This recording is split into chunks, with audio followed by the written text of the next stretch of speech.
اللہ تبارک و تعالی نے اسلام کو جب کامیابیاں اور کامرانیاں عطا کیں اور نبی پاک صلی اللہ تعالی علیہ وسلم کے دین کو اللہ نے غلبہ عطا کیا تو 9 ذی الحج میں حج فرض کیا گیا۔ حج اس سے پہلے بھی کیا جاتا تھا، پرانی شریعتوں میں بھی حضرت ابراہیم علیہ السلام کے طریقے پر حج ہوتا تھا، پھر کفار مکہ نے، قریش مکہ نے اس میں کچھ غلط رسومات شامل کر دیں، کپڑے اتار کر معاذ اللہ کعبے کا طواف کرنا، قربانیوں کا گوشت خانہ کعبہ کی دیواروں سے ملنا اور بھی کئی بیہودہ رسومات اس پاکیزہ اور خوبصورت عمل کا حصہ بنا دی گئیں۔ پھر 9 ذی الحج کو حج فرض ہوا۔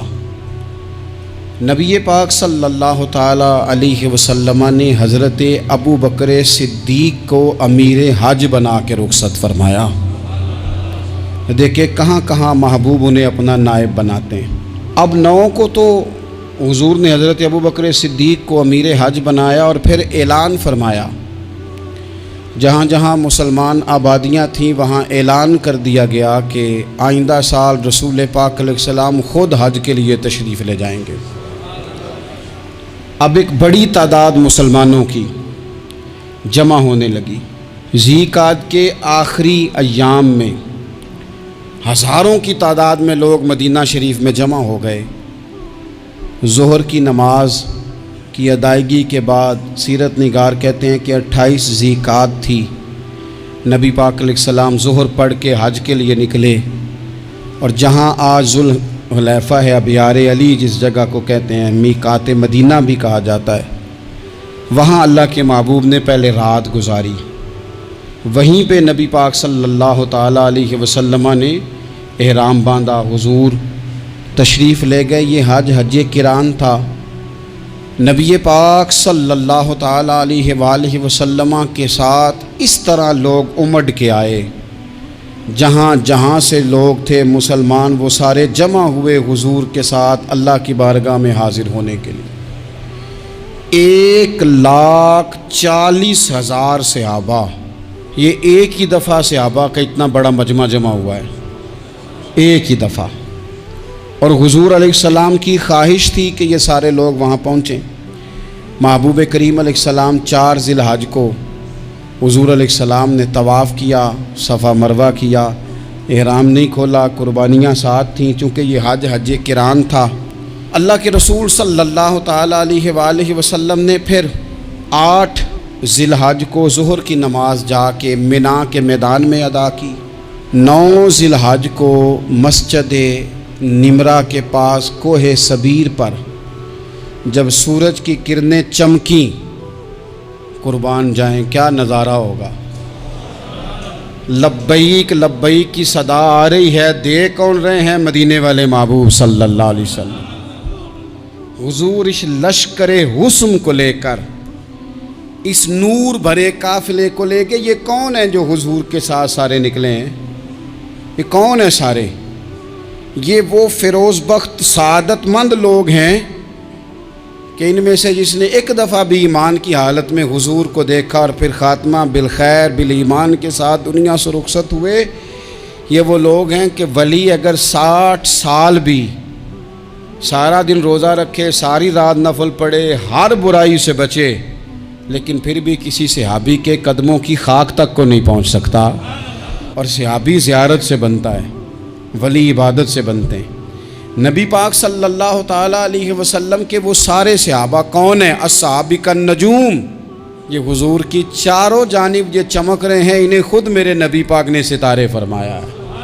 ایک سمت علی، ایک سمت عمر، صدیق ادھر، عثمان ادھر۔ ان جگمگ جگمگ تاروں میں بھلا مہتاب کا عالم کیا ہوگا؟ اور ہر کوئی فدا ہے بن دیکھے تو پھر دیدار کا عالم کیا ہوگا؟ تو نبی پاک صلی اللہ علیہ وسلم نے یہ وہ موقع تھا، 9 ذی الحج میدان عرفات، حضور صلی اللہ علیہ وسلم نے ظہر کی نماز ادا فرمائی اور پھر کچھ توقف کے بعد حضور کے لیے اونٹنی پر کجاوا سجایا گیا۔ حضور اپنی کسوا نامی اونٹنی پر سوار ہوئے، میرے محبوب نے خطبہ دینے کا ارادہ فرمایا۔ رب کریم نے ارشاد فرمایا الیوم اکملت لکم دینکم، آج میں نے تمہارے لیے تمہارا دین مکمل کر دیا ہے، مکمل ہو گیا دین، اس کے بعد کوئی اور دین نہیں آئے گا۔ اس آیت نے بتا دیا کہ حضور آخری نبی ہیں، دین مکمل ہو گیا، اب کسی اور پیغمبر کی، رسول کی، دین کی، کتاب کی ضرورت باقی۔ آج میں نے تمہارے لیے تمہارا دین مکمل کر دیا۔ اور کیا خوبصورت لفظ ہیں قرآن پاک میں، فرمایا وَأَتْمَمْتُ عَلَيْكُمْ نِعْمَتِي، اور آج میں نے تم پر اپنی نعمتیں تمام کر دی ہیں، نعمتیں مکمل کر دی۔ وَرَضِيتُ لَكُمُ الْإِسْلَامَ دِينًا، اور اللہ فرماتے ہیں میں نے تمہارے لیے دین اسلام کو پسند کیا ہے، یہ میری رضا ہے، یہ دین اسلام تمہارے لیے پسند کیا ہے۔ کوئی بندہ ساری زندگی مخلوق کی خدمت کرے، ساری زندگی رستوں سے کانٹے اٹھائے، ساری زندگی خیر کا کام کرے، کسی کو تکلیف نہ دے، لیکن اگر مسلمان نہیں نا، اگر کلمہ نہیں نہ پڑھتا، تو اس کی ساری عمر کی خیر بھی کسی کام کی نہیں۔ اس لیے کہ رب فرماتا ہے جڑ دین اسلام ہے، جڑ ہوگی تو پھر شاخیں قبول کی جائیں گی نا، تو اگر جڑ ہی سرے سے نہیں ہے تو خیر کرنے کا معنی۔ کچھ لوگ کفار کی، مشرکین کی تعریف کرتے ہیں کہ جناب بلے بلے اتنے ویلفیئر کام ہو رہے ہیں، تو یاد رکھو سب سے ضروری جڑ ہے۔ قرآن پاک میں رب تعالیٰ نے منافقین، مشرکین اور کفار کے اعمال کی بنیاد اس طرح کی بتائی ہے کہ جس طرح پتھر پر تھوڑی گرد پڑ جائے، ذرا ہوا کا جھونکا ہے یا بارش آئے تو پتھر صاف کا صاف ہو جاتا ہے۔ ان کے اعمال اس طرح کے ہیں۔ اس خیر کا کیا مطلب کہ جس خیر میں ایمان ہی شامل نہیں؟ جب تک بندہ مومن نہ ہو اس کا کوئی عمل بھی اللہ کی بارگاہ میں قابل قبول نہیں ہوتا۔ یہ آیت نازل ہو گئی، فرمایا دین مکمل ہو گیا۔ او میرے بھائیو، خدا را سوچو، کوئی شے مکمل نہیں دنیا میں، کوئی شے بھی۔ کروڑوں کا مکان بنا لو پھر بھی کوئی نہ کوئی نقص نکل ہی آتا ہے۔ کوئی دنیا میں شے مکمل ہے ہی نہیں۔ اگر کوئی شے مکمل ہے تو وہ مدینے والے رسول کا دین مکمل ہے۔ مکمل، جب ہم کہتے ہیں نا مکمل دین، تو لوگ سمجھتے ہیں تو شاید سادی سی بات ہے۔ یہ وہ والی بات ہے جو دنیا میں کہیں نہیں پائی جاتی۔ جب یہ آیت نازل ہوئی تھی نا، تو بخاری میں موجود ہے، ایک بہت بڑا یہودیوں کا عالم حضرت عمر فاروق رضی اللہ تعالیٰ عنہ سے کہنے لگا یہ جو تم پر آیت نازل ہوئی ہے نا کہ دین مکمل ہو گیا، یہ اگر ہم پر نازل ہوتی نا تو جس دن یہ آیت نازل ہوئی ہوتی ہم نے ہر سال اسی دن کو عید بنا لینا تھا کہ دین مکمل ہو گیا۔ الیوم اکملت لکم دینکم، دین مکمل ہو گیا، ہم تو عید بنا لیتے۔ تو حضرت عمر کہنے لگے ہم پر بھی بڑا فضل ہے، جس دن آیت نازل ہوئی تھی عرفہ کا دن بھی تھا اور جمعے کا دن بھی تھا، ایک نہیں دو عیدیں تھیں مسلمانوں کی، دو عیدیں تھیں مسلمانوں کی، دو۔ عزیز بھائی، دین مکمل اللہ نے دیا۔ اور حضرت عبداللہ ابن عباس رضی اللہ تعالیٰ عنہ نے تو ایک مقام پہ اس کا ذکر بھی کر دیا، جب ان سے کسی یہودی نے کہا نا یہ آیت ہمیں ملتی تو ہم عید مناتے، تو فرمایا تم ایک مناتے نا، ہماری دو تھیں اس دن۔ جمعہ بھی تو مسلمانوں کی عید کا دن ہے نا۔ بہت سارے لوگ ہیں بیچارے جو کہتے ہیں اسلام میں عیدیں صرف دو ہیں، اور وہ بھی صرف پریشانی انہیں عید میلاد النبی والے دن ہوتی ہے، اس کے آگے پیچھے نہیں ہوتی۔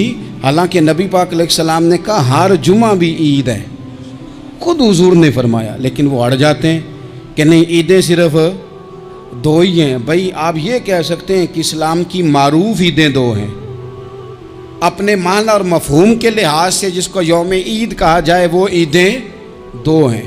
تو نبی پاک صلی اللہ تعالیٰ علیہ وسلم نے میدان عرفات میں خطبہ دیا۔ یہ جو واعظ و نصیحت ہے نا، خطبہ، تقریر، یہ دنیا کر رہی ہے، کرتی رہے گی، کرتی چلی آئے گی، اور اس کو میرے نبی پاک علیہ السلام نے پسند فرمایا۔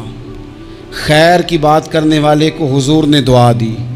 محبوب فرمانے لگے اللہ جو میری حدیثیں یاد کر کے آگے پہنچائے اس کے چہرے کو تر و تازہ رکھنا۔ یہ ابلاغ دین بہت بڑی بات ہے اگر کوئی خلوص نیت سے کرے۔ لیکن کائنات ارضی میں وہ جو حضور کا خطبہ حجۃ الوداع ہے، وہ دستور ہے، وہ منشور ہے۔ انسانی حقوق پر اس سے بڑا چارٹر نہ پہلے کبھی تھا نہ قیامت تک دوبارہ بن سکتا ہے۔ اس کو خطبہ حجۃ الوداع کیوں کہتے ہیں؟ ایک تو مطلب یہ کہ حضور نے یہی آخری حج کیا، اور دوسری بات یہ تھی کہ اس خطبے کے تھوڑے ہی عرصے بعد میرے نبی پاک نے وصال ظاہری فرمایا، اور اس خطبے کو رسول پاک صلی اللہ تعالیٰ علیہ وسلم نے شروع کہاں سے فرمایا؟ یہ خطبہ دیکھیں شروع کہاں سے ہو رہا ہے۔ انسان دنیا میں ملتا بھی ہے، جدا بھی ہوتا ہے، یہ جو جدائی کا وقت ہوتا ہے نا، جدائی کا، شاید بڑی سوچ سمجھ کے کہا تھا حضرت میاں صاحب نے، بڑی غور کر کے انہوں نے کہا تھا کہ دریا کنڈے روخ نہ لائیے، جو آوے روڑ جاوے۔ آپ میدان میں درخت لگاتے ہیں تو کبھی پھل گرتا ہے تو زمین پہ گرتا ہے، اٹھا لیتے ہیں، اگر دریا کے کنارے ہو تو وہ تو دریا میں گرے گا اور روڑ جائے گا، چلا گیا، بہہ گیا۔ فرمانے لگے دریا کنڈے روخ نہ لائیے، جو آوے روڑ جاوے، تے پردیسی نال نہ یاری لائیے، او دا جدوں دل کرے ٹر جاوے، وہ تو چلا جاتا ہے۔ یہ خطبہ شروع کہاں سے ہو رہا ہے؟ یعنی ابھی آغاز کلام ہے، بات آگے آئے گی، آغاز کلام ہے۔ میں کہہ چکا ہوں ولی شاید عبادت کر کے بنے، تقوی اختیار کر کے بنے، ولی اللہ کی حرام کردہ ہر شے سے اجتناب کر کے بنے، وہ جس میں شبہ ہے اس سے بھی بچے تو پھر ولی بنے۔ لیکن صحابی تو حضور کی زیارت سے بنتا ہے نا، نبی پاک کی زیارت سے بنتا ہے، اور صحابہ تو وہ صحابہ تھے جن کی ہر صبح عید ہوتی تھی، خدا کا قرب حاصل تھا، نبی کی دید ہوتی تھی۔ وہ تو اس طرح کا ماحول تھا کہ نبی پاک نے فرمایا حضرت ابو ہریرہ سے یہیں بیٹھے رہتے ہو، تھوڑا ذرا کبھی کوئی کام بھی کر لیا کرو، وقفے سے ملنے سے محبت بھی بڑھتی ہے۔ تو حضرت ابو ہریرہ اٹھے اور ستون کے پیچھے سے ہو کے واپس آ گئے، فرمایا آ گئے ہو؟ عرض کی حضور دل ہی نہیں لگتا تو جائیں کہاں؟ وہ جو حضور سے آ کے کہتے تھے نا یا رسول اللہ صلی اللہ علیہ وسلم، حضرت صوبان بن مالک، حضور نے فرمایا پریشان دکھائی دیتے ہو، کہا یا رسول اللہ ایک بات پریشان کرتی ہے۔ کہا وہ کیا؟ عرض کی حضور دل بے چین ہوتا ہے تو زیارت کو آ جاتا ہوں، آج ایک عجیب خیال آیا ہے، عجیب خیال آیا ہے، اور اس نے عجیب رنگ طبیعت میں بھر دیا ہے۔ فرمایا تمہیں کیا خیال آیا؟ عرض کی یا رسول اللہ صلی اللہ علیہ وسلم آج خیال آیا ہے کہ صوبان ہے، تو حضور کا غلام ہے، جنت تو حضور کے صدقے ملے گی، لیکن یہ ہے کہ حضور تو ہوں گے نا نبیوں کے ساتھ، تجھے ملے گی پر ملے گی تو غلاموں کے محلے میں نا۔ تو دل میں خیال آیا کہ وہاں زیارت بھی ہوگی کہ نہیں؟ او جنت میرے کس کاری جتھے یار نظر نہ آوے، زیارت بھی ہوگی کہ نہیں؟ حضور کی بارگاہ میں جب حضرت صوبان نے عرض کی تو رب کریم نے فرمایا محبوب جو تیری اور تیرے رب کی اطاعت کرے نا، اولئک انعم اللہ علیہم من النبیین والصدیقین والشہداء والصالحین، فرمایا ان کو اللہ نبیوں کے، صدیقین کے، شہداء اور صالحین کے ساتھ ہی جنت میں اکٹھا فرمائے گا، وہ اکٹھے رہے۔ تو جن کو تو جنت میں بھی حضور کی زیارت کے بغیر چین نہیں تھا، ان کو حضور نے خطبہ حجۃ الوداع شروع کرتے وقت پہلا جملہ پتہ کیا کہا؟ حضور اونٹنی پہ ہیں، احرام باندھا ہوا ہے، 1,40,000 کم و بیش غلام سامنے کھڑے، عرفات کا میدان۔ محبوب فرمانے لگے پہلا جملہ، جو درد والے تھے وہ تڑپ گئے، یہ سارے درد والے تھے لیکن کچھ زیادہ مزاج شناس تھے۔ محبوب نے پہلا جملہ کہا، حضور فرمانے لگے لوگو جس طرح آج اکٹھے ہوئے ہیں شاید اس کے بعد دوبارہ ہم اکٹھے نہ ہوں۔ پہلا اعلان ہی کر دیا کہ یہ تمہارے ساتھ جو آج خطبہ ہے نا، اس میں اشارہ دے دیا کہ دوبارہ نہیں جمع ہوگے، اگلا حج نہیں کرنا، بس ختم ہوئی بات، یہ آخری پہلی بات ہی حضور نے یہ بیان کی۔ اب وہ اتنے دل نرم ہو گئے حضور کی بات سن کے، آنکھوں میں آنسو اس طرح آ گئے، طبیعت کا ملان اتنا بڑھ گیا کہ ہر ایک کا دل کشکول بن گیا، ہر طرف سے آہیں اور سسکیاں ہیں کہ حضور کے وہ جملے یوں صحابہ لے رہے تھے جب آپ سے کوئی کہہ دے کہ بھائی یہ وقت بس آخری ملاقات کا ہے، تو پھر انہوں نے وہ تو حضور کی ہر بات ہی توجہ سے سنتے تھے، پر یہاں جو انداز بن گیا وہ انوکھا بن گیا۔ فرمایا شاید دوبارہ ملاقات نہ ہو۔ پھر میرے کریم محبوب صلی اللہ تعالیٰ علیہ وسلم نے فرمایا جس طرح تمہارے لیے یہ شہر حرمت والا ہے، مکہ حرمت والا ہے نا، ایک نیکی کرو تو مکے میں